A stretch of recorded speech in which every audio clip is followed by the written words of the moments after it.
on Facebook. What is up, people? What is up? We're live on IG.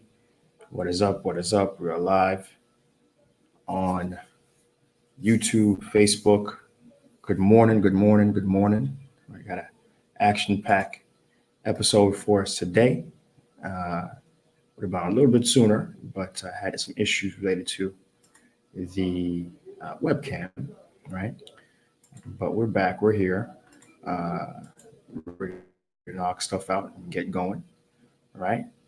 And of course, as always, YouTube Seejeanty. This is where you want to be. You want to check out because YouTube Seejeanty, we have a bunch of content out there from droning to driving in Haiti to different Haitian businesses, entrepreneurship ventures, different things of that sort. You do want to check out. So go to YouTube Seejeanty. NPR, we did an NPR cast, I guess you can say, program recently. And that is all going to be in the description below. You want to check that out. You had a chance to talk on NPR to Tim Padgett about the current economic crisis going on. So again, pretty cool stuff. If you haven't checked that out yet, do check it out. Don't do too much politics, but this was something that it was important to provide a general audience a brief overview. And I got some more stuff coming planned with NPR. Stay tuned with that. A lot more stuff planned so very soon. Haiti Biz News, of course, a website for all your content, business news content. HaitiBizNews.com. HaitiBizNews.com. Get your daily dose, your auto crawl, grab articles related to the business environment going on in Haiti, translated to English, posted for you. So one-stop shop. Are you drinking your coffee? You can knock that out. BookHaiti.com is a site that we also have, and that's to help you guys. When you guys decide to come to the country, when things calm again, and believe me, things will be calm again. Better days will be coming. I promise you. Don't you worry. And when we are back to that point, do make sure to use that service, BookHaiti.com. Connect with an agent, connect with a concierge, and know you'll be in good hands. So you have a lot of different excursions for Port-au-Prince, for Jacmel, for Okap. So again, do take advantage and check that out. The Bunch GoFundMe is still going. They're at, last I checked, about 23,000, or pretty close. And I'm going to go ahead and put that link in the description to allow you guys to, go contribute $5-10. I'm going to keep reminding y'all, because it's important. It's important that we help Bunch get back on its feet. It's important that we help bring something that's focused towards entrepreneurs in Haiti, and Haitian natives to get back on his feet. It was affected by the protests, and we need to do our part. It's not just about watching it and just say, "I move it." It's about being actors, and that's what we are here as Haiti Biz News watchers. We're actors, not just watchers, right? And of course, share the stream as you're coming in. Those coming in right now, it's a conversation we're trying to have. So do share the stream. Haiti Biz News Show, Monday to Friday, bringing you news as you keep you informed, engaged, and reacting in the most optimal way for your business investment and entrepreneurial activity. Today is the 11th of October. Let's talk about it. Updates on the protests. What we have major protests announced today. They're going straight to Jovenel's house. There are a lot of different groups from a lot of different areas in the city are going to amass in Pétionville, at the top of Pétionville, and then make their way up the Pellerin to Jovenel's house. And that's their goal. They're gonna do as much as they can to get there, and what happens is what they're saying at this point. And additionally, there's protests planned for every day that's coming this week. Each day in the Port-au-Prince area, and each day they're planning to go to a different government facility or OES, UN, and again have their voices be heard. In addition, on Sunday, I think there's going to be a protest led by artists, musicians, and a lot of compa artists as well. They're supposed to try to lead a Sunday walk as well, with the purpose of getting Jovenel out. For the transitional plan is crystallizing. There has been a few commissions now officially put together. Again, none of these are official commissions, by the way, but there's the Handover Commission. There is the Assembly of Senators of the Alternative, is what they're calling themselves. And even Jovenel himself has started a commission. Jovenel himself has a commission called the Dialogue Commission with former Prime Minister Evan Paul on that, in addition to another high-ranking official. And the goal is to try to dialogue.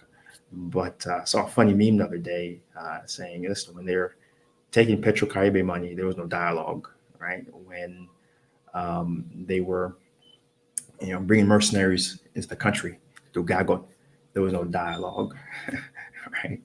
When they were paying off senators hundreds of thousands of dollars for their prime minister vote, there was no dialogue, right? When they were building schools and building roads and building other necessary things, there was no dialogue. But the moment that there is an uprising for some action and change, then there's a cry for dialogue, which I thought was pretty. Memes can tell 1,000 words with a single few sentences. Very poetic, right? And so the transition plan is crystallizing. What they're looking to do now is they're looking to put a judge of Haiti's highest court, the Court of Cassation, to head the commission, particularly for the Assembly of Senators and the Handover Commission, sort of working hand in hand. And so they're looking to put a judge from the highest court to head the Handover Commission, the formal Handover Commission, and install. And who would be the president, by the way, and then install the provisional government, which would move towards a new set of elections. And so that's crystallizing, particularly because Jovenel himself has more formally announced that he is looking at dialogue, and resignation is something that's willing to be put on the table. All right. My sources close to the matter says that Jovenel is just buying his time, right, until January, and where he can rule by decree, or just buying his time for these things to calm down. The resolution of Haiti submitted to the U.S. Congress, reaffirming support for the Haitian people, their constitution, the rule of law, and a commitment to the democratic principles. Right. It was submitted by the senator of Iowa, and it was sent over to the Foreign Affairs Committee. Of course, when it gets out of committee, it would be voted on. The thing is, though, it's a very perplexing resolution, because again, it says it's for supporting the Haitian people, but then in the same breath, it's saying commitment to democratic principles, which again, I'm not too sure what that means. If democratic principles, it means the voice of the masses being heard, right? And their disfavor for 30% inflation, 20% inflation, their disfavor for good devaluating by 30%, massive corruption that's been unprosecuted, and with the president himself being implicated. If they're saying to actually act on those things, sure.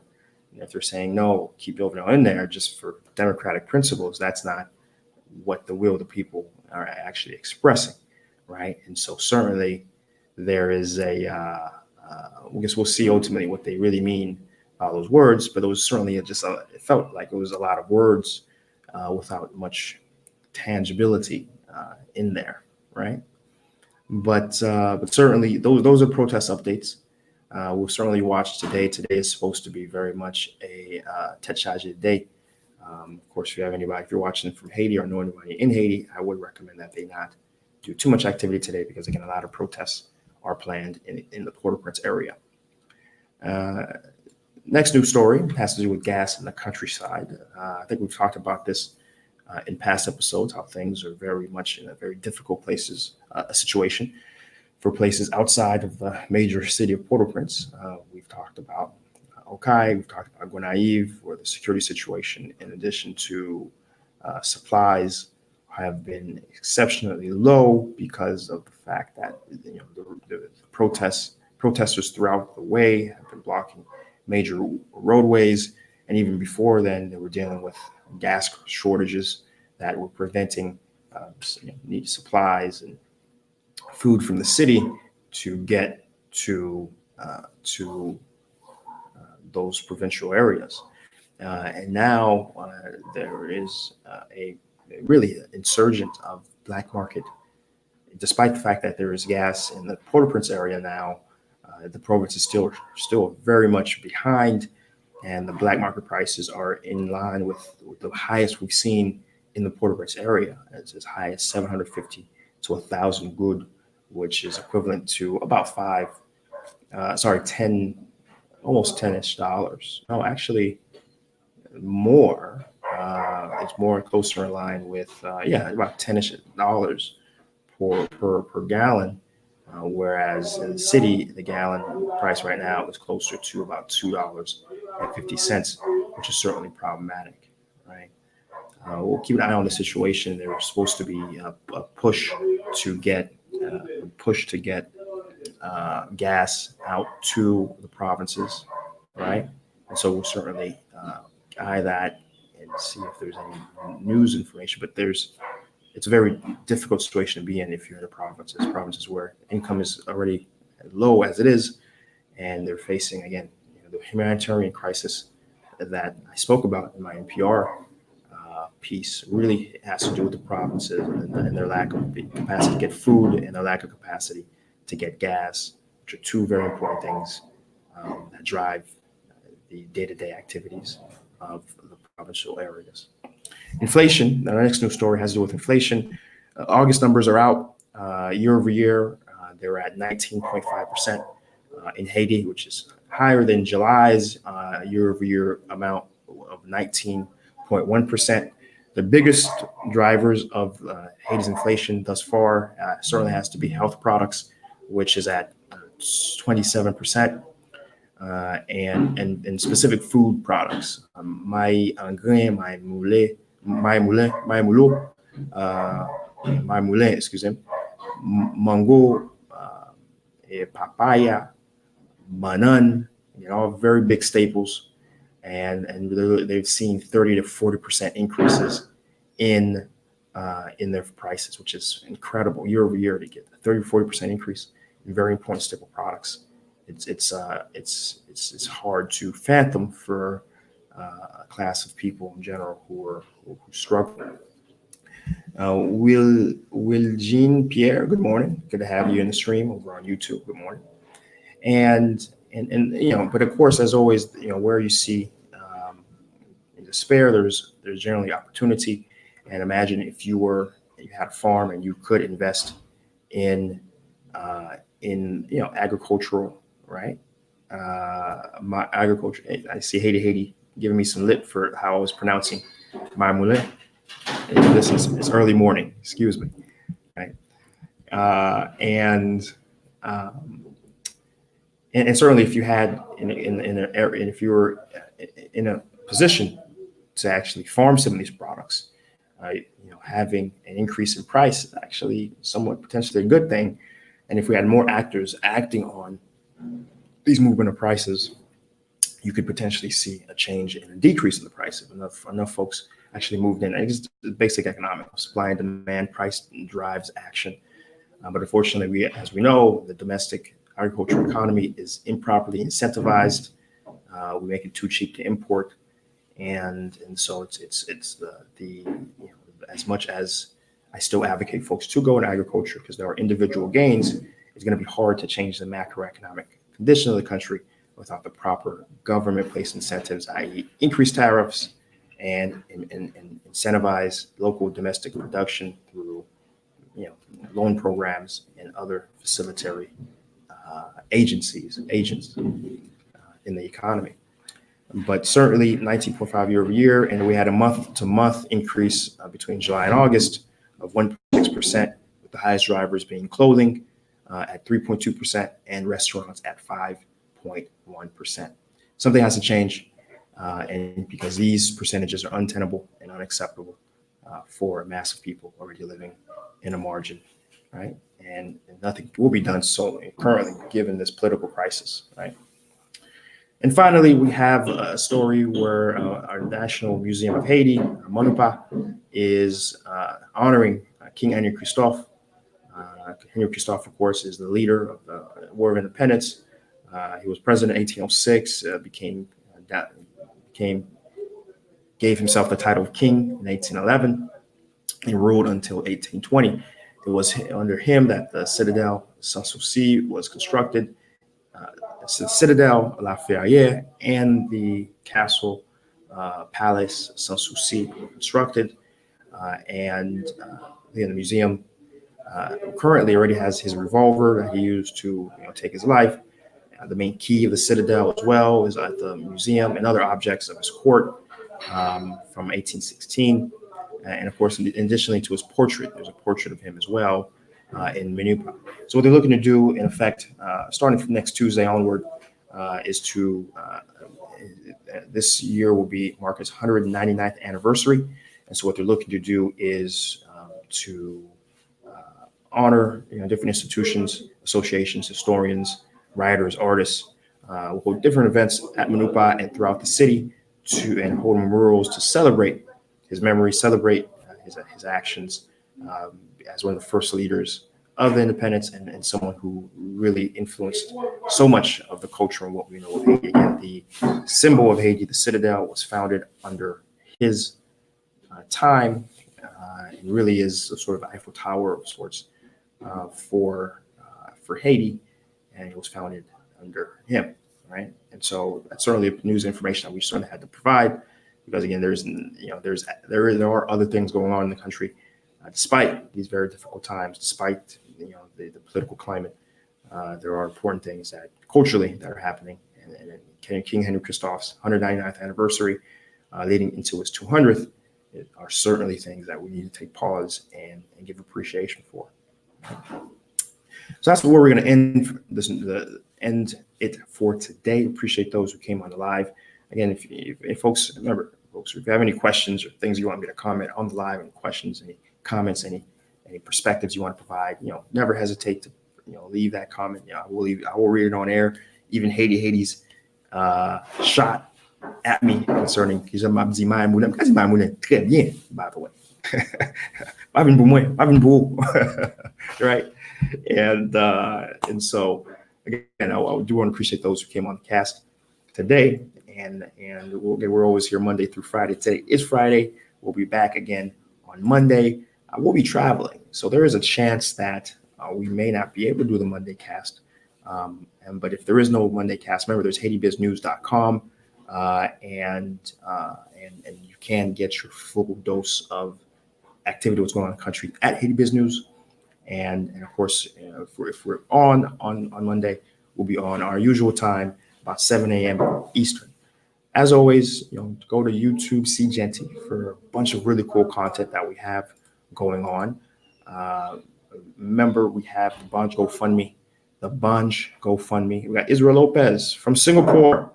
How you doing, brother? Good morning. Appreciate you coming on. It must be really late or really early where you're at right now. So we do appreciate you coming on the cast, Israel Lopez. Appreciate you. And so the Bunch GoFundMe, let me go ahead and put that in the comments again. Again, guys, remember, do go check out Bunch. It's really important to get that center back up. Last I checked, they were at 23,000 of their $50,000 goal. So it's all of us to see what we can do to help get them back on their feet. And as always, if it's your first time, do share the stream. If it's your first time, do subscribe to the channel. We've got some real cool stuff, real cool pro Haiti stuff going on. And remember, and especially tomorrow, we're dropping a brand new Haiti Biz Spotlight. It's a real good episode coming. I'm telling you. If you haven't got your notifications on, turn them on. A real cool episode tomorrow, highlighting some really cool businesses run by some young, dynamic Haitians that are truly the future of the country is coming from a new class, a new generation. All right, and that's my cue. That sound means it's my cue to get out of here. Listen, until we're back at it again, guys, we'll be back at it again. Peace.